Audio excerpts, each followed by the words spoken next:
Tak ada lagi persaingan pada seleksi PPPK tahap 2, honorer dipastikan lulus dengan kebijakan ini. Simak penjelasan lengkapnya hanya di channel YouTube Kelas P3K biar tidak gagal paham. Ketemu lagi bersama Guru Umar Bakri dalam sebuah channel Kelas P3K. Saya akan memberikan informasi dan edukasi terkini. Jangan lupa dukung terus channel ini dengan cara subscribe, aktifkan lonceng notifikasi, like, komen dan share sebanyak-banyaknya. Yuk kita simak video ini, tonton sampai selesai biar tidak gagal paham.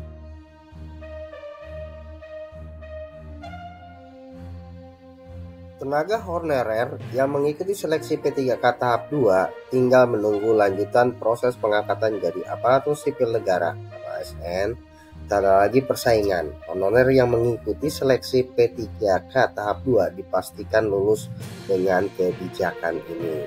Jadi gini, kita punya komitmen sepanjang ia mendaftar dan ikut seleksi itu diterima, ujar Menpan RB Rini Widiantini. Jadi sepanjang honorer terdaftar di database Badan Kepegawaian Negara (BKN), maka tinggal dilihat formasinya.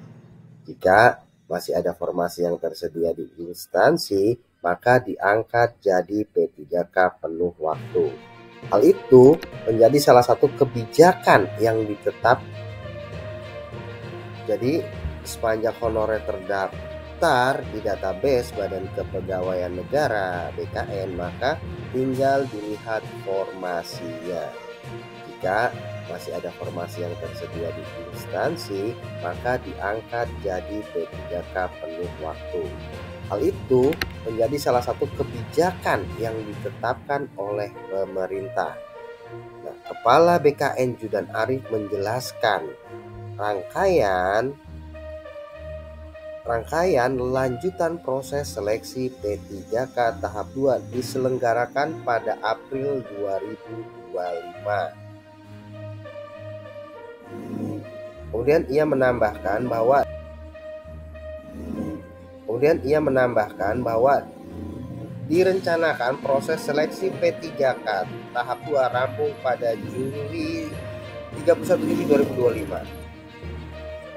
Jadi bagi honorer yang berharap menjadi P3K penuh waktu harus sabar hingga usai Hari Raya Lebaran tahun 2025. Sudah jelas disebutkan di atas. Lanjut pelaksanaan seleksi P3K tahap 2 dimulai dari April 2025.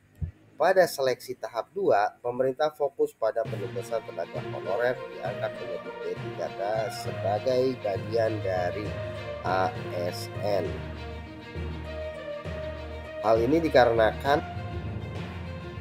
dikarenakan untuk mengejar keterlambatan waktu penyelesaian penataan pegawai non-ASN pada Desember 2024. Karena Undang-Undang ASN Nomor 20 Tahun 2023 mengharuskan penataan tenaga honorer diselesaikan hingga akhir tahun 2024. Selanjutnya, kebijakan lain dari pemerintah untuk honorer adalah diangkat menjadi P3K paruh waktu. Sebab utamanya adalah status P3K paruh waktu adalah tidak tersedianya formasi di instansi bagi tenaga honorer. Sedangkan target pemerintah hingga seleksi P3K tahun anggaran 2024 selesai semua, honorer harus sudah menjadi ASN. Kemudian dengan adanya 4 prinsip penanganan tenaga non-ASN, salah satunya tidak boleh adanya PHK massal. Jadi untuk menghindari pemutusan hubungan kerja atau PHK, maka honorer yang tidak mendapatkan formasi diangkat menjadi P3K paruh waktu.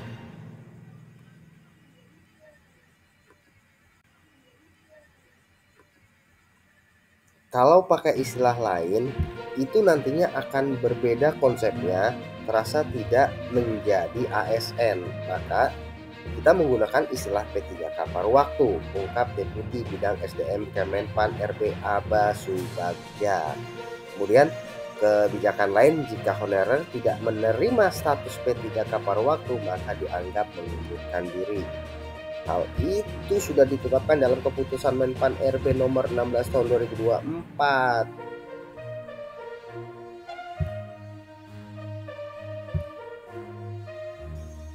Nah, dalam hal ini honorer tidak mengajukan pendaftaran dan mengikuti tahap seleksi sebagai formalitas, maka dianggap mengundurkan diri. Nah, teman-teman, demikian penjelasan beberapa kebijakan bagi honorer dalam seleksi P3K tahap 2 yang masih berlangsung ya saat ini ya, teman-teman. Ya, semoga informasi ini bisa memberikan teman-teman semua pengetahuan yang baru buat kalian semuanya ya. Jangan lupa dukung terus channel ini dengan cara aktifkan lonceng notifikasi, share, like, komen sebanyak-banyaknya. Artikel ini saya ambil dari klikpendidikan.com. Terima kasih teman-teman. Assalamualaikum warahmatullahi wabarakatuh.